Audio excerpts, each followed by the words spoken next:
अग्निवीरों पर यूपी और मध्य प्रदेश सरकार का बड़ा ऐलान, पुलिस भर्ती में मिलेगा आरक्षण। कारगिल दिवस के मौके पर उत्तर प्रदेश के मुख्यमंत्री योगी आदित्यनाथ और मध्य प्रदेश के मुख्यमंत्री मोहन यादव ने अग्निवीरों के लिए एक महत्वपूर्ण घोषणा की है। दोनों राज्य सरकारें अग्निवीरों को पुलिस भर्ती में आरक्षण प्रदान करेंगी। यह घोषणा कारगिल दिवस पर की गई, जिससे अग्निवीरों को सेना में अपनी सेवा समाप्त करने के बाद राज्य पुलिस और पीएसी में प्राथमिकता दी जाएगी। इससे पहले केंद्रीय गृह मंत्रालय ने CISF केंद्रीय औद्योगिक सुरक्षा बल और BSF सीमा सुरक्षा बल में अग्निवीरों के लिए 10% आरक्षण की घोषणा की थी। हरियाणा और उत्तराखंड सरकार ने भी इसी तरह का कदम उठाते हुए अग्निवीरों को 10% आरक्षण देने का फैसला किया है। योगी आदित्यनाथ का बयान। मुख्यमंत्री योगी आदित्यनाथ ने कहा कि अग्निवीर जब सेना में अपनी सेवा समाप्त कर वापस आएंगे तो उन्हें उत्तर प्रदेश पुलिस भर्ती और PSC में प्राथमिकता के आधार पर भर्ती किया जाएगा।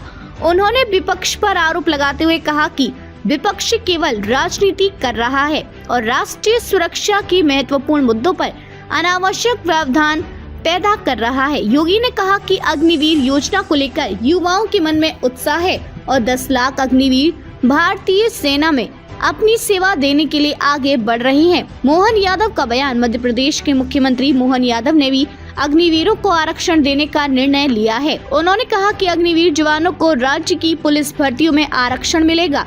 इस नई नीति के तहत अग्निवीर जवानों को पुलिस और सशस्त्र बलों की भर्तियों में प्राथमिकता दी जाएगी, जो उन्हें सरकारी नौकरियों में अधिक अवसर प्रदान करेगी। पूर्व मेजर विराट मिश्रा की प्रतिक्रिया। पूर्व मेजर विराट मिश्रा ने सरकार के फैसले की सराहना की है और कहा कि सारे फौजी इस निर्णय का स्वागत करते हैं। उन्होंने कहा कि जब नौजवान अग्निवीर की सेवा से बाहर आएंगे तो यूपी सरकार उन्हें PSC और पुलिस सेवा में प्राथमिकता देगी, जिससे राज्य सरकार को एक प्रशिक्षित जवान मिलेगा और अग्निवीर अपने सेना के अनुभव को पुलिस में उपयोग कर सकेंगे। अग्निपथ योजना की शुरुआत 2022 में की गई थी, जिसके तहत आर्मी, नेवी और एयरफोर्स में 4 साल के लिए नौजवानों को कॉन्ट्रैक्ट पर भर्ती किया जाता है। इस योजना में शामिल होने के लिए 17.5 साल से 21 साल के बीच की उम्र और कम से कम 10वीं पास होना जरूरी है। 4 साल की सेवा के बाद अग्निवीरों को उनकी कार्य क्षमता के आधार पर रेटिंग दी जाएगी और 25% अग्निवीरों को स्थायी सेवा में लिया जाएगा। यह घोषणा के साथ यूपी और MP सरकारें अग्निवीरों को उनके भविष्य के लिए अधिक अवसर प्रदान करने के लिए प्रतिबद्ध हैं, जिससे वे अपनी सेवा समाप्त करने के बाद भी राष्ट्र की सेवा कर सकें।